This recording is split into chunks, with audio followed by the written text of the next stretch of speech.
Good evening and welcome on in to the overnight edition of From Day One. Art Bell is ready for us, and I'm surprised I've actually overlooked this particular tape for so long.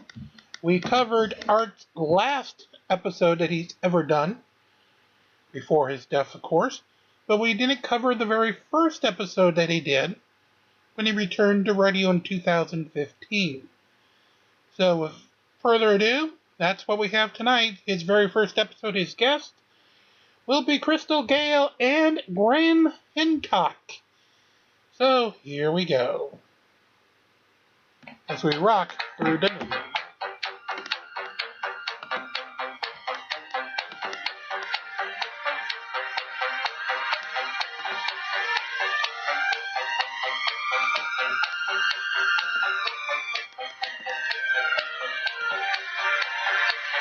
Get ready anywhere you are in the 25 time zones, and here's Art.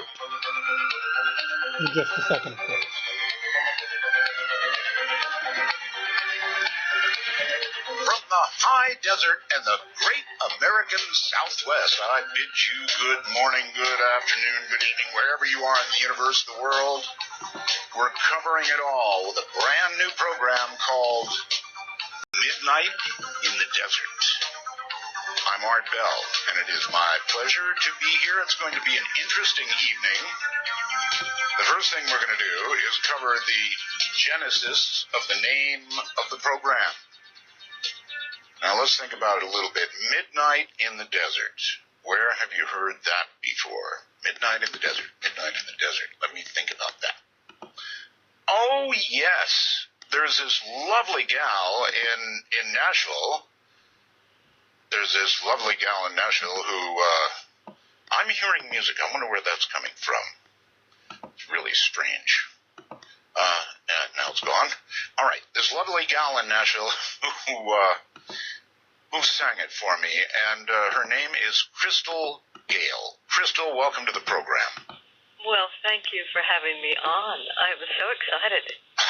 I guess now I should reach back. I should tell everybody that one day you came to my house here in Nevada. You came all the way to Pahrump, Nevada, and handed me a song on a CD, and it blew me away. And then, Crystal, as time went on, and you said, I sang this for you, here you go, it's yours. And as time went on, I fell more and more and more in love with the song. It's the last song I play every single night. And so, first of all, I guess I would like to ask about the genesis of this song. Did you write it yourself? I wrote this with Mike Laudermilk and then my husband Bill. But Mike and I started out the song. We listen to your program all the time, as you know.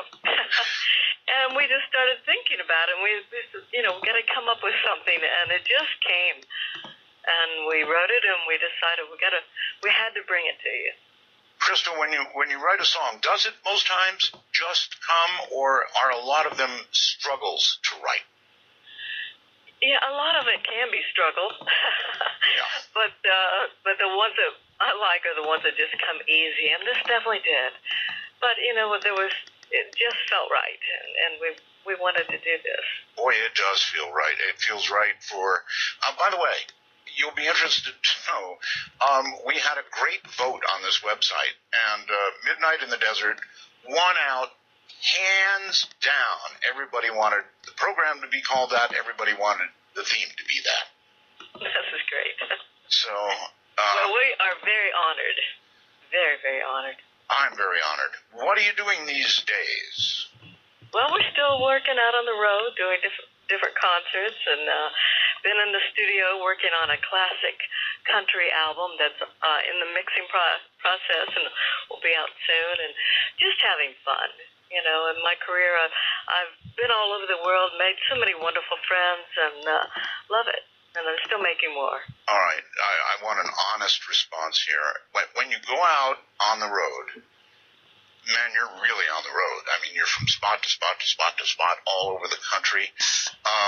Does that wear one down after a while? definitely it can wear you down real fast. It just depends.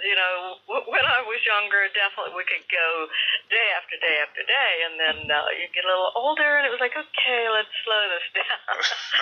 But once it's in your blood, you love it. I mean, we enjoy being out there, and as you know, my sister Loretta Lynn, I mean, she loves it. She's still out there singing, and it's just incredible. And I've got to say, we're going to be at her ranch on September 5th. We're the Van Leer girls, so really, my sister Peggy and Loretta and I will be all together there, and we have so much fun.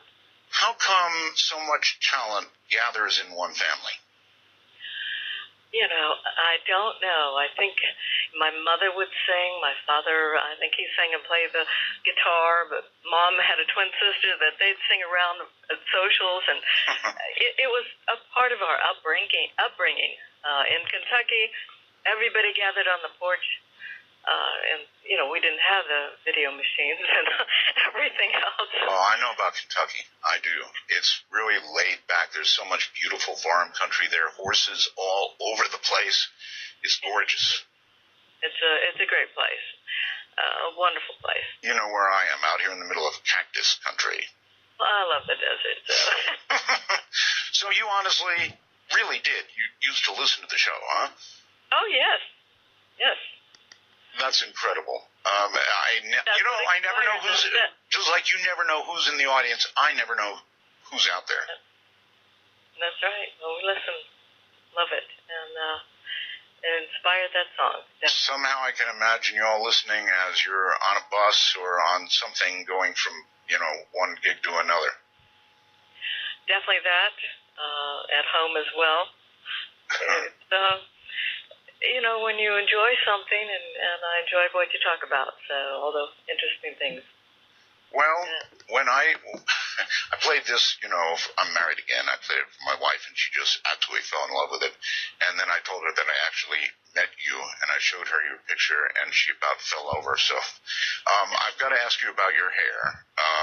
You're world famous for your hair. There was some rumor or something, I don't know, I heard from somebody that you were at one time thinking of cutting it. No. I have been cutting it back some. It's not quite as long, but no. It's hard to get rid of something that's been with you as long as it has, so that's one thing. But, I do dream about having short hair, where I can just wash it and go. How hard is it? I mean, that's, when I saw you, it was at your ankles now. I can't even imagine hair that long, but it's part of your trademark now, so I'm sure anybody connected with you is also saying, no, don't cut your hair, right? Some have said through the years, cut it. Some have said no. But, I owe my long hair to my American Indian heritage. I'm Cherokee. And it just grows so fast. And I had no idea you had Cherokee. From 9 to 12 inches off a year. 9 to 12? Yeah, it just grows so fast. I don't know how long my hair would have been if I'd never trimmed it. In other words, you might be trailing it like a bridal thing. Yeah. When I started stepping on it, I said, that's too long, so that's when I cut it back. So 9 to 12 is like how much it grows in a year? Yeah, I think the normal is like, for most people, I think is about 6 inches. But I started measuring my trimmings through the year, and it was from 9 to 12 inches. Well, it's absolutely gorgeous, and I think that's why when you appear somewhere, they frequently get television shots or, photo shots of you from the rear to show your hair. Yes, they have. Well, again, it is my distinct honor and pleasure to have the show named Midnight in the Desert. I'm in love with that song, and, if I weren't entangled, I'd be in love with you too. Midnight. Oh, man. All right, so I had to do that. I had to do that at the beginning of the program. There was just no two ways about it. What a wonderful lady. And I'm not kidding you when I say she got on an airplane, came all the way out here, came to my house, had lunch, and handed that to me and said, here, this is for you. And I listened to it once, and I said, oh, thank you so much. And, it kind of ended there for a little while. And then I started listening more and more and more to the song, and the more I heard it, the more I began to fall in love with it, really in love with it. So that's how this show became what it is. And the good people at Belgap, that's a website that kind of follows the show, voted this as what should be the name of the program. And so that's how it happened. That beautiful, talented lady is the reason. All right, I'm going to go through, I think, a couple of rules for the show, because that's all we've got is a couple. Actually, maybe only one. The rule we have here is no bad language. No bad language. Now, tonight, we're welcoming a whole bunch of affiliates to the show. So be aware that you're not only on the internet, but you're on broadcast radio as well. And I could go through a list, and I will at some point go through a list of all the affiliates. Those of you who have joined us, I say welcome. And again, the only rule I have is really no bad language. There's no need for it. You can say what you have to say without saying a bad word. You can be dramatic and have emphasis without saying a bad word, right? So do that, and keep in mind that we've got children, 8 people up to 80 listening. They both go through the roof if you've got a whole bunch of bad language. I think a lot of internet radio shows think, we're on the internet now. We can really swear up a storm, and they do. So what you're hearing now is a digital audio revolution, in my opinion. The world has changed beneath our feet. There is nobody who loves radio more than myself. But clearly we are in the middle of a digital revolution. Everybody's carrying around these cell phones. I've got an iPhone sitting right here. Whether it's an Android or whatever you've got, it's pretty much plastered with you all the time, right? Half of you have most of your lives on the thing. I know I do. And when it's out of my reach, I get a little fidgety. Are any of the rest of you like that? Even when it's in the charger, it's like the charger has it. I don't. And I reach for it to look at a weather forecast or what have you, and it's not there. All right. There is one other thing.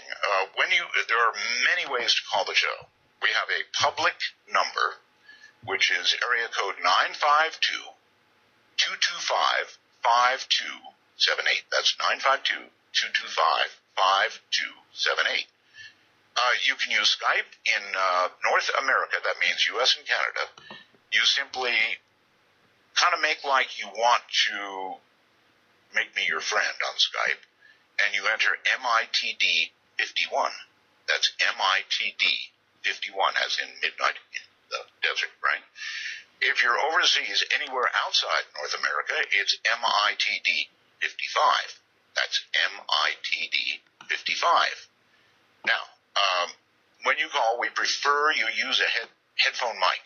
If you can find a headphone mic, that would be glorious, because then you'd sound good. If you've got one of those little cameras on your computer, pick it up when you call and talk into it just like you're talking into a microphone. What you don't do is stand 5 feet back from the computer and yell at the computer when I come on.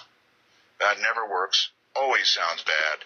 No exceptions. Just doesn't work. Now, on your iPhone, you can add me, and then you can call me. It's that simple from anywhere in the world. All right, all of that said, I think that I'll go into this break this way. This, of course, is the lady you just heard, Crystal Gale. I'm Art Bell, and this is Midnight in the Desert. Midnight in the desert, shooting stars across the sky. This magical journey will take us on a ride. Searching for the truth, will we make it till tomorrow? Will the sun shine on you? Midnight in the desert, everlasting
Want to take a ride? From the high desert and the great American Southwest, this is Midnight in the Desert, exclusively on the Dark Matter Digital Network. To call the show, dial 1-952-CALL ART. That's 1-952-225-5278. That's the number, all right. He stumbled a little there at the end. 5278 is what he meant to say at the end. And that's the way to call. Good evening, everybody. I am Art Bell, and I am back after a 2-year hiatus. At the bottom of the hour, we're going to be joined by, or after the news at the bottom of the hour, Graham Hancock. And Graham is an amazing, amazing guy. I'll tell you all about him. If you've never heard Graham, well, you're in for quite a treat. I've got a few thank yous to do since this is an inaugural show. I'm going to repeat some of what I said last night. Now, I needed really, really good audio to do a show like this, or to even contemplate doing a show like this, and so I called the Telos Company. They are the leaders in getting audio from point A to point B and getting phones working and all that kind of stuff. And the company Telos said, well, you know, our chief engineer lives right there in Pahrump, Nevada. I about dropped the phone. What? So I hooked up with Joe, who happens to be a ham operator like myself. Needless to say, he talked the company into providing us with the best gear that exists on planet Earth for getting sound from point A to point B, or telephones or whatever. And so thank you, Telos, and thank you, Joe. Keith Rowland, my webmaster of, this bothers me a little. Probably bothers Keith, too. What is it, about 30 years, Keith? We've known each other, I think, something like that. So he's doing it all down there. Well, I'm doing it all here, and he's doing it all there. Dr. J, my new producer, and by the way, Paul, my old producer. That sounds bad, right? The old guy. He's fine. Dr. J is my new producer and doing a great job. I want to thank the BellGap website.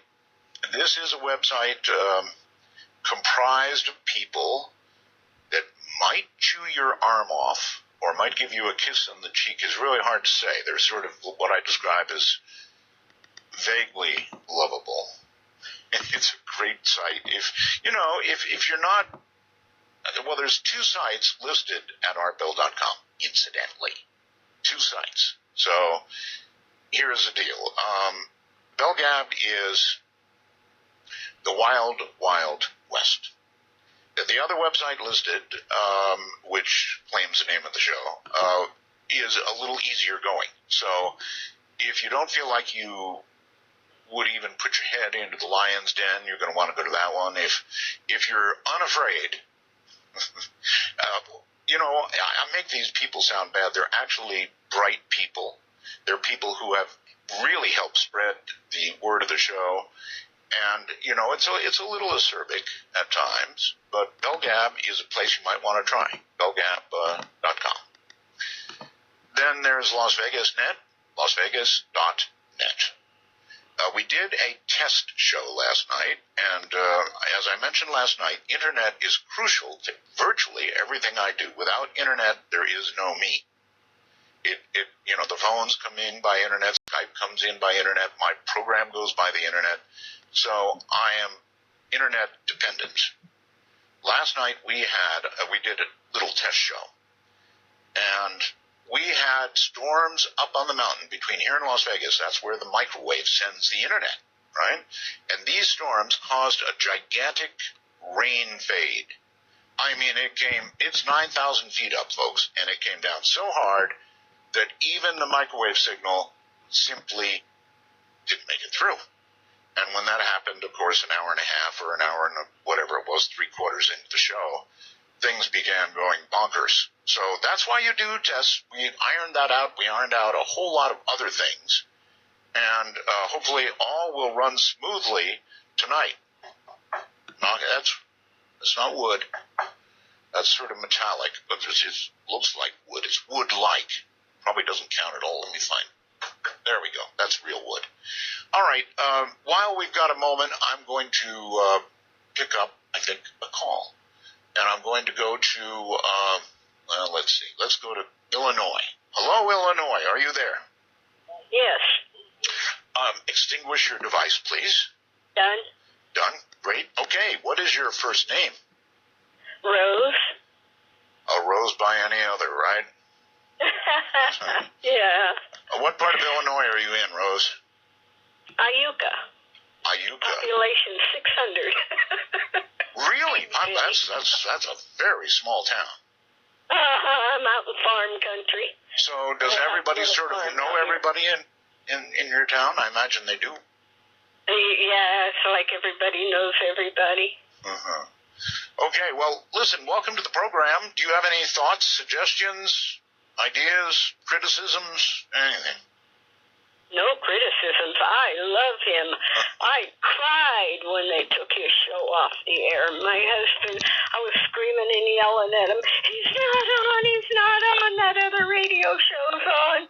I've been listening to Art for years. Well, yeah, but you're talking about him like he's in the third person. Well, he was gone for a little while, and I missed him very much. Well, he was, and he missed being here, too. But listen, just for the record, I'm Art. This is Art. Oh, my God! No, just Art. Oh, my God! I got through to you? Oh, my God!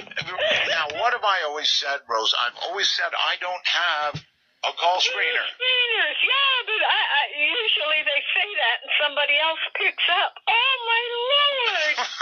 Rose, Art! Oh, yes, my God! yes. I love you, your thank you. family. I swear, the day that you signed off the air, I go, no, he's going to be back on.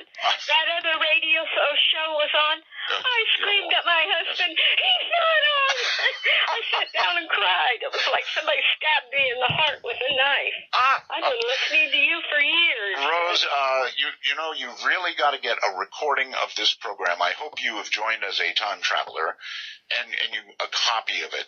If you're a time traveler, you can get a copy of the show. Because my husband paid for a subscription. There you go. Because you've got to hear your voice, Rose. You've got to hear your voice when you figured out it was me. I just can't believe it. Oh, my God. Oh, I love you and your family and your daughters and your wife are just beautiful. Thank you. And so very much sorry about Mona. Thank you. And, all right, so Rose, what would you like to hear on the show? I mean, what is almost your favorite topic? Well, I have two of them. One is what's going on with the Earth and the planets, how they're changing, and the volcanoes and the earthquakes, and the other one is UFOs, and I've seen one. Rose, let me first address the first thing you said. We now have, it'd be a great book title too, but I'm not going to write it. We have The Quickening on Steroids. The Quickening on Steroids. That's right. We do. All right. Now, briefly, you said you've seen a UFO. Welcome to the club. Tell me about it real quickly. Okay. At the time, I was living in Kansas, and I went out to take my dog out, and I looked up at the sky, and the moon and the stars were gone. I ran back in the house, got my daughter, drug her out on the porch, and I hollered, look. And she looked up, and she goes, what? I says, where's the moon? Where's the stars? Right. And then my neighbors across the way, they came out of their house, and we were all pointing at the sky. And that thing was dead silent. Massive, so big, so huge. What about and the shape? It took off with a blink of an eye, right, and no noise. Okay, but what about the shape? It wasn't round like a saucer or nothing. It was kind of like an arrowhead shape. An arrowhead? Yeah, you know how an arrowhead is kind of shaped? Oh, sure. It was kind of something like that. And it was just the whole bottom of it was pitch black until it took off. And then multicolored lights all at the bottom. Multicolored lights at the bottom. So it isn't like not like it was on a rainbow, firing itself off on a rainbow or something. No, it was like when the thing powered up and took off, There were like these multicolored lights, and my daughter, speechless. I grabbed her and I was shaking her, trying to snap her out of it because she was terrified. And all she was saying was duh, duh, duh, duh, and pointing at it. Really? Yeah. So me, some of my neighbors, and then shortly after that, we moved here. Rose, is there anything that makes you think that it was, from somewhere else? Well, I don't think we have anything. I mean, this is a huge trailer park that I was living in. Right. We got nothing that big. Nothing. Was it silent? Dead silent. Not a sound. Dead silent. That's true. I mean, no noise of any kind. All right, Rose, I gotta go. Okay. I'm out of time. Bless your heart. Thank you. Back, Art. Thank you.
For Dark Matter News, I'm Leo Ashcraft. The Associated Press says scores of low-flying planes circling American cities are part of a civilian air force operated by the FBI and obscured behind fictitious companies. The AP said it traced at least 50 aircraft back to the FBI and identified more than 100 flights in 11 states over a 30-day period since late April. They were orbiting both major cities and rural areas. At least 115 planes, including 90 Cessna aircraft, were mentioned in a federal budget document from 2009. For decades, the planes have provided support to FBI surveillance operations on the ground, but now the aircraft are equipped with high-tech cameras and, in rare circumstances, technology capable of tracking thousands of cell phones, raising questions about how these surveillance flights affect Americans' privacy. The FBI says the planes are not equipped or used for bulk collection activities or mass surveillance. They say the surveillance equipment is used for ongoing investigations, but generally without a judge's approval. The Earth could be headed for a mini ice age, according to researchers. A new study claims to have cracked predicting solar cycles and says that between 2020 and 2030, solar cycles will cancel each other out. This, they say, will lead to a phenomenon known as the Maunder Minimum, which has previously been known as a mini ice age when it hit between 1646 and 1715, even causing London's River Thames to freeze over. The new model of the sun's solar cycle is producing unprecedentedly accurate predictions of irregularities within the sun's 11-year heartbeat. It draws on dynamo effects in two layers of the sun, one close to the surface and one deep within its convection zone. Predictions from the model suggest that solar activity will fall by 60% during the 2030s to conditions last seen during the mini ice age that began in 1645. NASA has released an online tool known as Mars Trek, which aims to provide a Google-like experience so that users can explore the red planet's terrain. The zoomable map provides detailed views of landmarks such as Olympus Mons, the largest known volcano in the solar system, measuring more than 15 miles above its surrounding surface. Other notable features on the map include Valles Marineris, a canyon that runs across 1/4 of Mars' surface and measures about 90 miles wide. Across the map, gigantic rift valleys fracture the surface over vast distances. Huge outflow channels tell the stories of floods in Mars' distant past when water flowed across its surface. Studying these landforms reveals how Mars' environment has gone through tremendous changes over time and helps us understand how life might have possibly survived there to the present. The tool also provides users with the option of using a 3D view, which rotates the red planet to reveal its north and south poles. This is Dark Matter News. A University of Alaska spokesman has advised in an email that control of the High-Frequency Active Oral Research Program, better known as HARP, would be transferred from direct federal control to their institution in August. Currently, the Air Force Research Lab has control of the HARP facility until August 11th. After that, the university will have access to the site under the terms of an agreement between the University of Alaska Fairbanks and the Air Force. The officially reported purpose of the HARP installation was study of the ionosphere. The facility has a complex array of radio equipment meant to generate heat in the upper atmosphere from about 37 miles to 620 miles above the Earth's surface. But the mysterious nature of some of the experiments put the HARP facility at the center of plenty of speculation. The troubling factor in this story is that although the Air Force is ostensibly transferring control to the civilian university, the bulk of the funding is still coming from the Pentagon. For Dark Matter News, I'm Leo Ashcraft.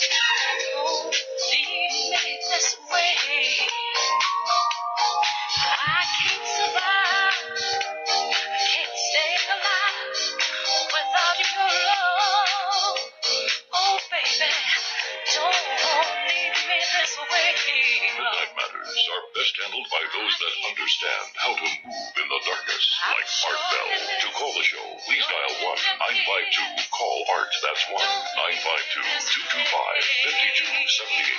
Midnight in the Desert. It's a brand new program, everybody. And I'm so very glad to be here. I can't even begin to tell you how glad I am to be here.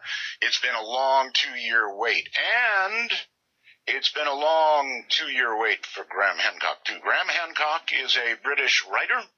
He's a journalist. He specializes in very unconventional theories involving ancient civilizations. You don't think we were the first, do you? Stone monuments, megaliths, altered states of consciousness. That's a favorite of mine. More ways than one. Ancient myths and astronomical, astrological data from the past. One of the main themes running through many of his books is a posited global connection with a mother culture from which he believes all ancient historical civilizations sprang. His work has been rejected by many scientists. They call it pseudo-archaeology. What a rotten word, pseudo-archaeology. Graham, welcome to the program all the way from, I believe, London, right? Actually, the city of Bath in southwest England, about 100 miles west of London. Bath. I hope Bath was not a toll call to our London line. Probably is, but it's okay. We'll live with that, Arthur. All right, I'm glad to have a London line. I'm glad to have you on it. And listen, I am so sorry, Graham. Really, truly sorry about you were going to be on the next night 2 years ago. Yeah, you stood me up, Art. I know. I felt so godforsaken guilty about that. That's all right. Really did. So it's been so long. Here's where I want to start, if I can. This has been a pretty much lifelong journey for you, and I guess I want to ask you how it began. In other words, what set you on this path? Yeah. Really, I got onto this path by what certainly felt like and seemed to be a series of accidents. I really had no interest in ancient mysteries at all. If we go back to the 1970s and 1980s, I was very much into current affairs. I was based in East Africa. I was based in Nairobi in Kenya. I was the East Africa correspondent for The Economist in the early 1980s, and that was a responsibility that took me regularly to the war-torn, famine-hit country of Ethiopia, right to the north of Kenya. It was on my beat, and I used to go there regularly as a journalist. And in Ethiopia, I stumbled across a non-current affairs story that Ethiopia claims to possess, the Lost Ark of the Covenant, with all its powers, that it can still strike people dead, that it is still a thing of fire, and initially this just seemed to me, at one level, like a fantastic claim being made by an obscure country in the Horn of Africa, and at the other level there were intriguing elements about it that made me wonder what lay behind it and whether it. Uh-oh. Well, that was awfully quick. We lost him awfully quickly. And he was just talking about the Lost Ark of the Covenant. So I have no idea what just occurred. Nothing else is going askew here. So hopefully Graham will call back. The Lost Ark of the Covenant. Now, I've seen all the movies, as I'm sure you have. And I am intensely curious about the Lost Ark. I wonder, A, if it, still exists, and I wonder, B, if we were to lay our hands on it, would we be pleased that we did that? Really, what happened? I wonder what happened to our line. That is our London line. It pretty much should have stayed together, and I'm looking at everything else that I can look at. Skype calls coming in and other calls coming in, and everything looks all right. So, I don't know. This is one of those things that you don't expect. You certainly don't hope that, do hope ahead of time that nothing like this will occur, but it did. So, he will realize, he's probably going on and on, he'll realize that he's been disconnected and will call back. But there's just no reason for this. You all have seen the movies about the Lost Ark, right? And I was just prepared to ask him about that. Let's see, what should we do? We could take an additional break here, and then I could call him, or I could, I suppose I could just call him. I'm not against doing that either. So, let's see. I wonder if it'll hold up. And I wonder how I dial from here. I wonder a lot of things. You should all know this is all new equipment. I repeat, new equipment. So I hardly know what I'm doing. Though, in that case, I'm not exactly sure what I would have to do to call London from here. So what we will do is we will take an additional break. That's what we will do. And that'll take care of one for later. So we'll pause for it. No, wait a minute. Wait. I think this might be Graham back on the line again. It's me. That connection to London doesn't sound so good anymore. We just got cut off there. We sure did. You sound fine right now. Good. Well, let's carry on. Okay, we were with the Lost Ark of the Covenant. Yeah, and the bottom line was that it was that accidental encounter with the Ethiopian claim and my investigation of it over several years that led me to take an interest in ancient mysteries and to wonder whether the story we were being told about our past was actually true. I mean, previously I'd accepted that, that what the historians and archaeologists said was based on science. It must be true. There was no reason to question it. And then I discovered in this specific case that there were lots and lots and lots of reasons to question it. And then I thought, well, if that's the case here in this subject, which I've now thoroughly investigated and found that archaeologists are missing a trick on, maybe it's true in other areas of the past as well. And that ultimately led me to my next book, and certainly my best-known book, which was Fingerprints of the Gods, published in 1995. All right, let me back up just a little bit. I can't leave the Lost Ark just yet. Sure. Is it your view, Graham, that the Lost Ark still exists somewhere in the world? Yes, absolutely. And if Ethiopia doesn't have the whole thing, it's certainly got a large piece of it.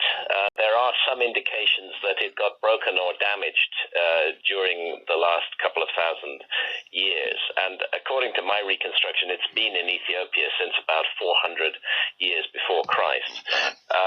Now, this is a controversial claim, but all the dots join up, and you know, there's extraordinary backup to what the Ethiopians are saying, and the role that the Ark of the Covenant plays in their culture is really extremely puzzling. I mean, this is the only culture in the world which has a living tradition of actually worship of the Ark of the Covenant. Everywhere else, it's a forgotten relic.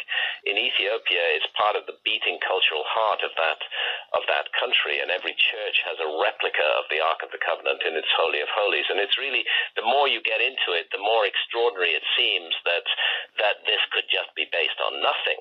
There's something going on, and it's intimately connected to the story of the Ethiopian Jews. You know, this is a story that has been not well enough told in the world. The realization that there is an ancient Jewish community in Ethiopia, which has roots that go back deep into Old Testament times, and these Ethiopian Jews who call themselves Beta Israel, which means House of Israel, they're often referred to by outsiders as the Falashas. The vast majority of them have now been moved to Israel during the crisis of the civil war in Ethiopia in 1991. The Israelis mounted a rescue mission and took most of the Ethiopian Jews out of the country. But I knew them before that exodus, and I traveled in their villages, and I talked with their priests, because the Ethiopian Jews have priests. This itself should be an indication of how curious and strange their religion is. Modern Judaism does not have priests; it has rabbis.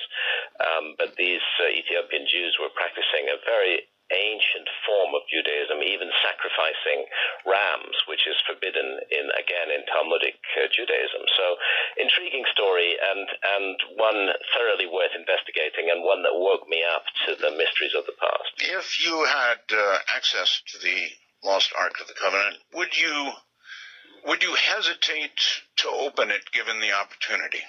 Yeah, I'd absolutely hesitate to open it. I think we're looking at a piece of lost technology, and there are some indications that it has gone rogue. That it kills its keepers. There is an old tradition in Ethiopia that a single monk is appointed as the guardian of the Ark. Once he's appointed to that position, he can never leave the precincts of the chapel where the Ark is kept. And I got to know a number of these guys over a period of several years, a number of them because once appointed as guardian of the Ark, their lifespan tends to be very short, like 2 years, and they develop cataracts over their eyes, and they complain that the Ark is doing this to them, but that it is their fate, their burden, their responsibility to be the keeper of the Ark. That might imply some sort of radiation. I think it does, and I speculated on this as I was researching the subject, and it's one of the things that turned me on to the possibility that the story of our past may be badly flawed, because the Ark does sound like a piece of technology. I mean, here's an object that if you read the biblical accounts, and of course I didn't confine myself to the biblical accounts, there's an incredibly rich heritage of the legends of the Jews and of other what they call extra biblical sources outside the Bible, which are filled with references to the Ark, and eerily again and again and again and again, what you find these references are describing is some sort of awesome weapon that strikes people dead with bolts of fire. You need only reach out your hand to it, and a bolt of fire will leap out from it and strike you down. That's capable of flight, that inflicts cancerous tumors upon the Philistines on the one occasion when the Philistines capture the Ark from the Israelites. There's really strange passages in the Bible that describe the way they opened it, which was a terrible mistake, the way they filed past it and looked into it, and how 50,000 of the citizens of a place called Ashdod were killed with cancerous tumors by exposure to the Ark of the Covenant. And of course, the scholars just dismiss all of this as ancient fantasies, but there's a remarkable consistency in the stories, and I began to wonder whether we are looking at a legacy or a heritage of an earlier technology which has somehow been preserved in Ethiopia and preserved elsewhere in other countries. We keep coming across these hints and myths of a lost technology. And if there's a lost technology way back in the past, then there's a problem with history, because history and archaeology see the evolution of human civilization as pretty much a kind of straight line. I mean, there might be a few... Well, if there's a lost technology, then there's a lost civilization that developed it. Exactly. There's a lost civilization behind it. Or let's put it this way, there's an unexplained mystery behind it, because the model that we are taught in schools and universities, and that is largely favored by the mass media as well, the model of mainstream history, does not have any room for any lost civilizations. Historians and archaeologists, I find, on the one hand, they do some incredible work. On the other hand, they're very pompous about their findings and are convinced that they've got the whole story, when they should know that the next turn of the spade could change the story entirely. And I think that's what's happening around the issue of civilization. May I ask you a very controversial question? You're welcome to say no. The Bible, of course, is seen to be, or thought to be, very historical, and many would argue extremely accurate or totally accurate document. How much of the Bible do you think is the real McCoy? It should just be looked at as a repository of information from the remote past, and as such, there's no need for us to distinguish it from the incredible scriptures and religious ideas preserved in hieroglyphs by the ancient Egyptians, where those ideas often touch on the remote past of mankind, or the texts of the Sumerians in Mesopotamia, or for that matter, the ongoing tradition of Hinduism in India. Hinduism is based upon the Vedas, and the Vedas are lost books going back into the remote. The origins of the Vedas are really a deep mystery. What we're looking at in the Vedas is the latest recension of a very ancient oral tradition that may have been passed down for more than 12,000 years. And I think that's the case with the biblical text, with the ancient Egyptian text, with the Sumerian text as well. They're best looked upon as archives of knowledge. So I don't place the biblical texts any higher than the ancient Egyptian or the Sumerian or the Indian texts. I place them alongside those texts as a route into the past. That this is one of the ways. If you think of it as a wormhole in the fabric of space-time, that through these documents we can begin to enter and gaze upon and penetrate the mysteries of the past. Well, I ask myself, Graham, all the time, how much of it I believe. And I do this because even relatively recent history, written supposedly, perfectly as it occurred, depends on who wrote it, whether they're the ones who won the war. And I mean, history is just, even relatively modern history comes out 6 ways from Sunday. Yeah, no, totally. I don't think we should automatically believe anything in any ancient text. We should just use it as an aid in order to inquire into the past. History is a story, first and foremost. It's a narrative, and the biblical texts are a narrative, and they are written to support a particular point of view. But that doesn't mean that there isn't good stuff in there. Oh no, there is. I mean, there's stuff that everybody knows is good. That human beings, I think, just know as a natural matter of being a human being the right and wrong way to treat somebody else, for example. So a lot of it is that kind of common sense, and you can believe it. Yeah, well, the ethical stuff, is an aspect of all ancient texts. No harm in listening to that.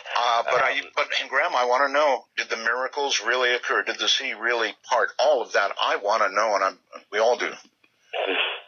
Yeah, I think that what is being captured in some of these accounts, again, it comes back to this issue of a technology that we don't understand, the faint hints and traces of some system of manipulating physical matter, which is not the system that we use today, and which appears to be miraculous, but is in fact an ancient science. I think that to me that's what it all comes down to in the end, that we're dealing with the fingerprints of an ancient science, and that this science goes back to a civilization before recorded history began. Now, I have to say that at the root of it all is mystery, not history. And when we seek to explain this, we should keep an open mind to all possibilities, and the possibility that many people like is the ancient astronaut. All right, hold it right there. We're at a break point, and we'll be right back with Graham Hancock. I'm Art Bell.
This song, I fell in love with this song, and I don't know, somehow discussions of the Bible, Lost Ark of the Covenant, all of it, with Graham Hancock, and just the right time for that song. Graham, welcome back.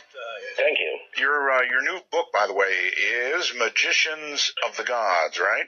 Yeah, Magicians of the Gods, not published yet. It'll be published in the fall, and it is the sequel to Fingerprints of the Gods. And when I say a sequel, I'm not referring to an update of Fingerprints of the Gods. This is a completely new book. 20 years have passed since I published Fingerprints of the Gods, and there have been enormous developments in the world since then, both in the field of archaeology and in the field of understanding what happened to the Earth between 12,800 and 11,600 years ago, which is the period I've always focused on. In the book, I'm sorry to interrupt, in the book, you suggest that a giant comet may have hit the Earth about 12,800 years ago. Is that correct? Yeah, that's right, and that's not my suggestion. What I'm doing there is picking up on really extraordinary discoveries in science that have taken place in really since 2007. This is all very new information. We have a group of around 30 scientists from all around the world, from major universities and research institutes, who've been looking at what they call impact proxies. Now, this information has got out in a small way to the public, but it's never been put together into a coherent case that has a bearing upon the origins of our history. And that's one of the things that I'm doing in Magicians of the Gods, is I'm putting all of that information together for the first time. See, it used to be held that the last time we had a major, what they call a cosmic cataclysm on this planet, was 65 million years ago. Dinosaurs, what they call the KT event, when what is calculated to be an asteroid about 10 kilometers in diameter smacked into the Earth in the Gulf of Mexico, created a global firestorm, destabilized the crust of the Earth, sent huge plumes of volcanic smoke rising into the upper atmosphere, changed the climate completely, and in the process rendered extinct the dinosaurs that had been the masters of our planet for hundreds of millions of years before that. Now, the view of science was that impacts on this scale, what you call extinction level events, are very rare. That they happen approximately once every 100 million years. Although how anybody could seriously expect the universe to be as predictable as that, I cannot imagine. Like every 100 million years, the alarm clock rings. Yes. But this was the view, and that. Oh, hold on. Sorry. My apologies, folks. Looks like we lost that signal, and well, since we're at about the hour, it's about fair time as any to call it. We will pick it up there, though, tomorrow night, as I have to fix the tape, but we will get it fixed.